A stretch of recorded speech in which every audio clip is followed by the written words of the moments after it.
Sin embargo, les quiero informar que CIPER Chile, el Centro de Investigación Periodística, se ha transformado en un ente fiscalizador maravilloso, efectivo, eficaz en el último tiempo. Sus últimos reportajes han remecido no solamente el escenario político, sino también el escenario social de nuestro país, escarbando en el pasado para contribuir en el presente y generar un mejor futuro. Vamos a conversar hoy, iniciando este día martes, con su directora, Mónica González, en Mentiras Verdaderas.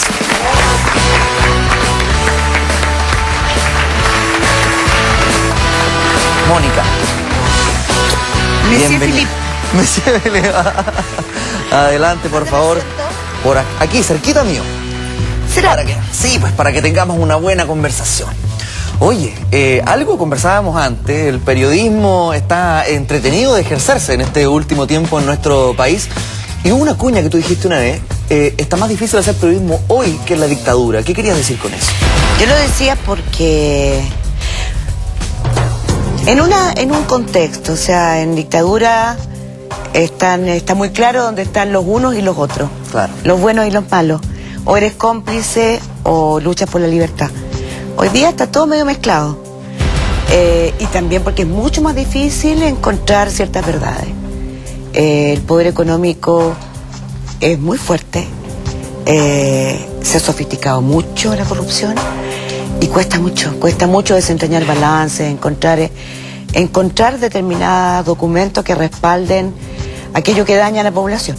¿Hasta qué punto se mezcló el poder económico con el poder político? Es difícil decirlo, pero yo creo que hay otra constatación que a mí me interesa más, y es cómo a veces quienes ejercen el poder político viven en una burbuja que no les permite entender, por ejemplo, la magnitud del drama de la educación pública o de la salud pública, porque no la usan la salud pública y porque sus hijos no están en la educación pública. ¿Hay una disociación entre la sociedad y la clase política? No lo sé, yo creo que eso es mucho hablarlo, pero sí de repente hay una separación, porque yo creo que cuando tú trabajas para los otros y no estás arreglando un problema que me afecta a mí, hay un riesgo de hacer algo así como caridad, ¿no? Ya. Y cuando las políticas públicas se transforman en caridad, son un tremendo error. ¿Estamos siendo víctimas de eso el día de hoy? No generalizaría, pero yo creo que hay muchas políticas públicas a veces que se hacen y se cometen errores porque no se conoce bien el terreno al que se aplican. Y ese terreno se llama la mayor cantidad de chilenos que viven en sectores donde tienen delincuencia, escasez de áreas verdes, donde hay un miedo entronizado porque hay una cantidad de amenazas cotidianas que no se han logrado desenterrar. Mónica, partamos del pan que está recién salido del horno, de lo más fresquito, Ya. el caso Segovia, Unión Española, Internacional SEC. ¿Qué es lo que ha significado ese último reportaje para CIPER Chile? Quiero, por favor, ver si algunas imágenes de este último reportaje de CIPER. Ahí estamos viendo precisamente la página web. Los millones que se fugaron de la Universidad SEC hacia las arcas de la Unión Española. Esto, para variar, como suele ser producto de su reportaje, generó bastante revuelo, bastante controversia. Se está analizando, está en proceso todo esto. Pero para ustedes, como Centro de Investigación Periodística, ¿qué significa esto? ¿Cómo se logró llegar al detalle? Bueno, hay una cantidad de trabajo ahí, porque a mí me da risa porque algunos dicen, pero si las cosas están ahí en la CBS, en la superintendencia. No, pues no están ahí. Si todos los documentos, todos los balances, todos los contratos se encontraran tan fácilmente, yo creo que el periodismo tendría bastante más información, porque se ocupa mucho tiempo en encontrar ese tipo de cosas y en cruzar datos. No basta solo mostrar un balance. Y yo quiero decir algo específico sobre esto. No estamos hablando de fútbol. Estamos hablando de cómo una universidad SEC deriva platas hacia un club que es con fines de lucro, que lucra y que pertenecen ambos al mismo dueño, que es Jorge Segovia. Y para poder el parangón inmediatamente sobre otro hecho, hemos hecho una gran cantidad de reportajes y hay una investigación judicial importantísima en Chile sobre cómo universidades lucraron derivando plata a sociedades relacionadas. Este caso es lo mismo. Se deriva plata a una sociedad relacionada. Nosotros no estamos colocando en cuestionamiento los montos ni la publicidad. Lo que que estamos cuestionando ¿es factible que 800 millones, por ejemplo, de la Universidad SEC vayan al club, siendo que la acreditación de la Universidad SEC, algo que en su momento nadie supo, se cuestionó severamente el grado de endeudamiento de la universidad y una cantidad de deficiencias que significaron que en vez de la aprobación de 4 años, fuera aprobada en 2. Y en 2, que hoy día está estudiándose si se lo hizo de mala manera o de buena manera. O sea, había un grave endeudamiento en la universidad y sin embargo, esa universidad entrega 800 millones a la Unión Española, siendo los dos del mismo dueño, es lo mismo que los arriendos. Mónica, me gustaría que revisáramos las declaraciones precisamente de Segovia el día de hoy en su Twitter. Por favor, señor director. Ahí estamos viendo, SEC es el patrocinador principal de Unión. Es un hecho público, notorio, transparente. Estoy muy orgulloso por ello. ¿Cuál es la noticia? Pregunta Segovia. Respondámosle. Con su tono prepotente de siempre, ¿no? A mí me encantan los dueños de fondos de este país, porque creen que... ¿Cuál es la noticia? O sea, perdón, ¿esos contratos eran conocidos por todos? ¿No tenían rótulo confidencial? No es verdad que eran conocidos. Y aquí lo importante, la noticia es que hay incluso crédito y él ha hipotecado parte de la Universidad SEC para una red donde tiene él una red de colegios en 12 países. Entre ellos Costa Rica, Ecuador. Costa Rica, Inglaterra, Panamá. En Panamá es una de las redes más importantes de colegios. Entonces, y todo eso se va triangulando. Y todo eso se va triangulando y porque resulta que los contratos no son solamente de la Unión Española. Entonces, si alguien, él es el único dueño y deriva y transitan estos dineros, a mí me interesa que el Servicio de Impuestos Internos investigue, pero que sobre todo el fiscal Gajardo determine qué ha sucedido con estos dineros si es que la CNA determinó, de acuerdo a la Comisión Nacional de Acreditación, determinó en su momento que había un grave endeudamiento. O sea, yo creo que los hinchas de la Unión Española tienen que estar muy orgullosos. A mí me gusta el fútbol. Es linda la fiesta del fútbol. Yo lo que no quiero es que nadie, y menos el señor Segovia, nos venga a ensuciar la fiesta del fútbol. No nos la merecemos. Es una de las últimas fiestas que nos unen a todos y que no necesitamos que nadie nos agregue un lucro universitario, porque eso sí que no se acepta. En Chile la legislación dice las universidades no lucran. Bueno, que el fiscal decida, pero aquí había mucha noticia. Que explique ese contrato, ese aval de hipoteca de la universidad para su establecimiento en Costa Rica. Que lo explique. Mónica, en el directorio del Internacional SEC había gente de la concertación. Sí, estaba, claro. por ejemplo, Clara Budnik, está Marigen Hornkoll. Sí. ¿Cuáles son los nexos que se establecen ahí entre la clase política, entre estos poderes económicos y en definitiva la palabra que calza en todo, que es el lucro? ¿Hasta qué punto están relacionados esos dos círculos? De lado y lado, no me refiero a algún tipo de círculo político específico. Bueno, aquí ha habido relaciones que evidentemente cuando se contratan a determinadas personas se contratan por sus relaciones. A mí me impresionó que, por ejemplo, ninguna de esas dos personas supiera, son parte del directorio, de la junta directiva de la universidad, no tenían idea ni de los balances, ni del contrato con la Unión Española, ni de los montos concernidos. ¿Les crees tú que no sabían? Bueno, es lo que nos dijeron, ya está escrito, ¿no? Más allá tú no haces una interpretación. O sea, yo lo que tengo que pensar es que ellas tienen que cuestionarse gravemente la situación, porque ¿para qué estoy yo en un directorio?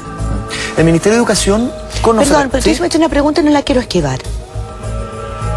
Nosotros hemos tenido desde hace casi 3 años una investigación sostenida en educación sobre los modelos de negocio. Nos ha costado un gran trabajo. Como dice el señor Segovia, ¿dónde está la noticia? Claro, la noticia está en que cuando encuentras las escrituras, cuando encuentras aquella escritura donde se vende y se compra, pero aquellas que estaban rotuladas como confidenciales. En la sociedad relacionada, ¿no? Cuando encuentras las relaciones de poder, los flujos de dinero, los préstamos a los bancos, y te das cuenta que se han ganado millones con el CAE, con el crédito con aval del Estado. Crédito que la Universidad SEC también recibió y que le permitió aminorar el endeudamiento. Es decir, el señor Segovia no puso dinero en la universidad para aminorarlo, se aminoró con el CAE. un crédito con aval del Estado que se entrega y que finalmente lo pagan la familia. Todos estos negocios se han hecho en total impunidad. Y uno tiene todo el derecho a preguntarse, ¿por qué esta impunidad? Hubo un momento... ¿Quiénes son los responsables? Uno de los préstamos que se hizo fue o la mayoría de ellos fue al Banco Santander. ¿Crees que haya influido el hecho de que el Banco Santander sea español, que todo esté parte de la colonia española? No, pero eso es sumamente claro. Y nosotros lo contamos en este reportaje. Evidentemente a la colonia española le interesaba no dejar caer a Unión Española. Claro. Y me parece una misión loable, una acción noble, y había que hacerlo. El Banco Santander fue contactado, que tenía la mayor cantidad el principal acreedor de la quiebra en ese momento Unión Española, y fue contactado por personajes importantes de la colonia para que se allanara a negociar. Eso fue lo que hizo. O sea, además el señor Segovia tiene que reconocer que él consiguió por un muy buen precio hacerse dueño de la Unión Española. Luis Eugenio Díaz, ¿qué representa en toda esta historia del Consejo Nacional de Acreditación? Un personaje muy nefasto, que tiene una historia bien especial, ¿eh? Tú sabes que ese hombre fue detenido durante la dictadura, estuvo desaparecido un tiempo, y miren lo que termina ese hombre. Es un militante del PPD y termina vendiendo acreditaciones. Una de las cosas más asquerosas de este gran abuso con el lucro de la educación. Claro, de las más dañinas dentro del sistema educacional. Es terriblemente dañino porque esa acreditación que él vendía servía para obtener CAE, el certificado del CAE, es decir, una cantidad de dinero fiscal que pasa a las universidades privadas. Entonces esto fue el gran objetivo, fue obtener la acreditación. Y se compraron cara. Y este hombre las vendió y creó un pequeño instrumento, se asoció con otras personas para venderla. Así vendió la Universidad del Mar y se está investigando si efectivamente vendió a la Universidad SEC la acreditación.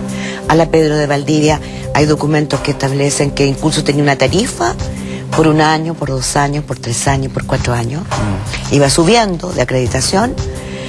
Y bueno, tiene cómplices, tiene las cuentas, tiene los dineros. No se encuentran todos los dineros en su empresa, que entre paréntesis ha sido una figura, metió a sus hijos y a su señora para pagar menos impuestos. O sea, tú vas encontrando una concatenación de hechos irregulares que son una gráfica del abuso masivo que ha significado en Chile el lucro en la educación. Pareciera ser una práctica por momentos soterrada, pero que se hace cada vez más habitual en nuestro país. Lo que no logro entender es por qué Luis Eugenio Díaz, que estuvo batallando contra la dictadura, finalmente está envuelto en este tipo de situaciones que también tienen que ver con el abuso de poder. ¿Dónde se genera ese Bueno, porque los buenos no están en una misma parte y los malos tampoco en otra, pues. Finalmente la democracia lo que hace es volver a la normalidad y que todos tengamos que disputarnos en un campo en donde se ve quién es quién también. Y yo creo que este tipo de casos son los que provocan más ira, mucha ira, porque efectivamente él ensucia su pasado, ensucia su historia y ensucia a quién es. A lo mejor, quizás, no, es muy injusto lo que iba a decir, no ensucia el resto, pero provoca una indignación, provoca una pena muy grande. No tiene derecho a hacer eso. ¿Consideras tú que en este tipo de casos que estamos hablando ahora, de la educación, también existe una relación, por ejemplo, con el caso exonerado, donde se abusa de las personas inocentes y quizá eso es lo que genera esta indignación, concepto que es acuñado en el mundo entero, pero que en Chile se está haciendo cada vez más patente? Yo creo que el caso exonerado tiene un doble delito cuando se obtiene una pensión de manera ilícita. Es un delito económico, aunque las pensiones son miserables, pero agregan dinero para personas que no tenían nada, y que incluso muchas de ellas viven de eso, porque tuvieron que perder sus trabajos. Y muchos de los que realmente lo merecían quedaron descartados. Y muchos quedaron descartados, como la mayoría de los exonerados de las Fuerzas Armadas, en algún momento. Y es el delito moral, ético, porque no se puede jugar con valores que son tan importantes como la reparación, por abusos en derechos humanos. ¿Sabes qué? Yo he sentido en estos días que aún como país no aquilatamos la magnitud del daño que se vivió. Y que algunos tratan de lavar su situación de cómplice, su historia pasada, diciendo, ¿no ve que son todos puercos, todos están enlodados? Y es penoso. Quizás cuántos años tendrán que pasar para que alguna gente mire a la cara los miles y miles de familias que fueron destruidas, diseminadas, torturadas, sus hijos desaparecidos. Y claro, hoy día tenemos otras urgencias, pero esa es una historia que nos va a penar durante mucho tiempo. No tienen derecho a haber hecho un negocio con las pensiones de exonerados. Y espero que se investigue hasta el final y que aquellos casos irregulares y aquellos responsables sean sancionados. Y aquí quiero hacer una acotación. Se dice que lo peor en este caso es que son delitos que prescribieron. ¿Hasta cuándo tenemos urgencias con otros delitos y no llenamos los vacíos para que gente que comete delitos tan graves como estos queden en libertad? Estamos viendo todos los días delitos de corte económico, de corte ético, que no tienen sanción. Por ejemplo, el lucro en la educación, porque no hubo conceptualización, porque no hubo reglamento de la ley. No es posible. ¿Hasta cuándo? Tiene que haber una urgencia por llenar esos vacíos. En este caso sería doblemente grave que quedara sin sanción. Parte de tu respuesta mencionaste la palabra tortura, que yo creo que es bastante decidora para ti en tu vida profesional, en tu vida periodística, en la portada de la revista Causa en 1984, en aquella entrevista a quien se apodaba Papudo Valenzuela. Sin embargo, también hubo otro hecho que marcó mucho tu carrera periodística, y me refiero a lo que sucedió cuando tú volviste de Francia. Hiciste un reportaje sobre inmuebles que estaba comprando Pinochet con dinero fiscal. Volví antes de eso. ¿Antes de aquello? Yo volví en 78. Por eso, inmediatamente después hiciste este reportaje. Fue de cara a la dictadura. Sí. 24 querellas, ¿no? Nunca he hecho nada sin dar la cara. Estoy enseñada así, por mi padre, por mi familia y por amigos que ya no están. Hay que dar la cara. Y si en dictadura había que darla, yo la di. Porque así lo hicieron muchos. ¿Nunca tuviste ni una pizca de miedo en ese momento? ¿Cómo se te ocurre si yo soy persona normal? Obvio que sí. Tuve muchísimo miedo. Claro, porque me lo dices con una valentía tremenda, pero yo me pongo en ese contexto. No, te lo digo porque dar la cara, o sea, había que darla. Había que hacerlo. Y lo volvería a hacer 1000 veces. Quiero que veamos la portada y que se la explique a las nuevas generaciones que están viendo Mentiras Verdaderas. La como revista si yo Causa. fuera una...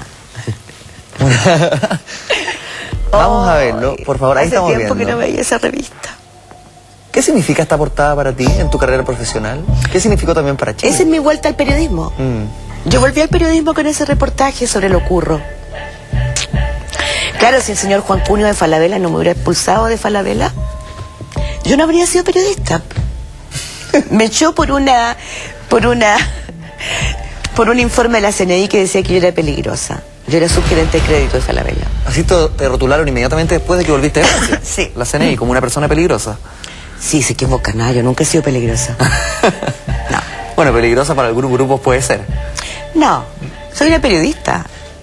Nada más. No, yo nunca he empuñado un arma, nunca he torturado a nadie y nunca he matado a nadie. Yo solo hago periodismo. Si eso es ser peligrosa, bueno, mucha honra. Pero ese reportaje marca mi regreso al periodismo. Cuéntanos de qué se trata este reportaje de esta casa en Lo Curro, de dineros fiscales que estaban empleados para comprar bienes inmuebles. No, eso no fue así. O sea, sí, pero era una casa que iba a quedar para los presidentes de Chile y que quedó como museo después de ese reportaje. Estábamos en plena, una de las crisis económicas más graves que hemos tenido en el país. Había mucha cesantía Y se estaba construyendo esta casa de los presidentes que le gustaba al general Pinochet y su señora. No sé quién más, su señora quizá. Y anuncia el general Guillar que está detenida por la crisis, la construcción de Lo Curro. Y yo escucho, estaba en la cocina de mi casa, y escucho esa voz y digo, esa voz la conozco. Y me acordé de los bandos del 11 de septiembre. Que el hombre que decía que no teníamos que tener miedo, que las Fuerzas Armadas se iban a quedar por el solo lapso, que lo ameritara la vuelta, la recuperación a la normalidad. Yo decía, ¿cómo nos mintió? Que no iban a matar a nadie. Y ese hombre mintió ese día descaradamente. A mí no se me ha olvidado jamás la voz de los bandos del día 11, que espero que no tengan que escucharlo ninguno de los jóvenes que nos está escuchando hoy día, porque lavan la sangre. Y yo dije, está mintiendo, si mintió una vez puede mentir 2 y 3 veces, y claro, estaba mintiendo, porque me fui a visitar el barrio y claro, la construcción estaba. Quiero decir que fue muy interesante porque yo nunca he entrado ahí, ni siquiera ahora, después que se convirtió en un club militar. No he entrado nunca y lo describí con tal exactitud que nadie me cree. ¿Cómo lo hiciste para describirlo? Porque fui armando un mapa con los relatos que me fueron haciendo obreros, arquitectos, ingenieros, paisajistas. La cantidad de gente que entrevisté.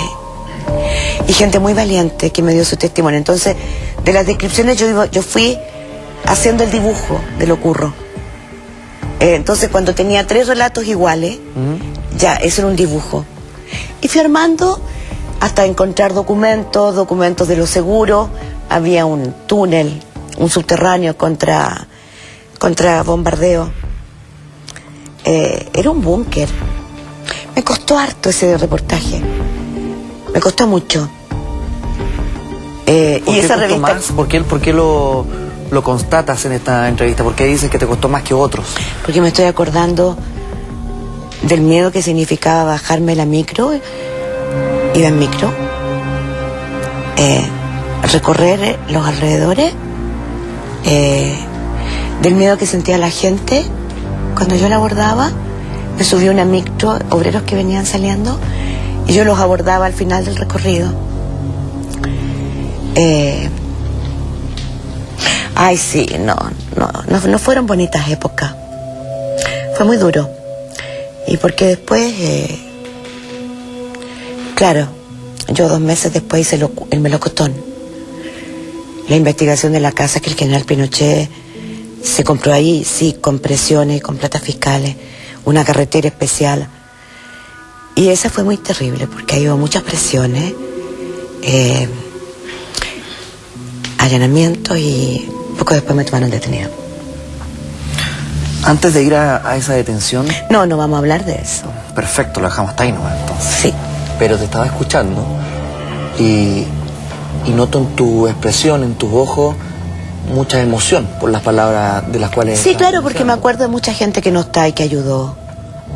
Me acuerdo del apoyo de mis colegas. Me acuerdo del director de la revista Causa, Edwin Harrington, que murió muy pobre, sin pensión de exonerado. Es que escuchando estas palabras, vuelvo a la primera pregunta de esta entrevista y me pregunto... ¿Tú no te imaginas la cantidad de gente que hacía sacrificio enorme por aportar con 1 gramo de verdad para terminar con esa oscuridad? No se sabe lo que significa sentir que te agobia la falta de luz, la falta de libertad, que a tu lado torturan, que te toman presa por ser periodista y te llevan a la cárcel de hombres de San Miguel, que un juez te dice, señora, ¿qué quiere que haga yo? O sea, la justicia convertida en la nada. Ese país, todos tenemos que trabajar para que nunca más se repita. O sea, ¿tú me la muestras? Sí, claro. Hay un poco de orgullo, pero ni siquiera un poquitito, ¿ah? Rápidamente lo que me asfixia es el recuerdo de aquellos días. ¿Y cómo entonces va a ser más fácil hacer periodismo en dictadura que ahora, volviendo a la primera pregunta? Porque es fácil desde adentro, la convicción, el motor que te mueve, la fuerza que te dan los que ya no están, los que nunca empuñaron un arma y los mataron.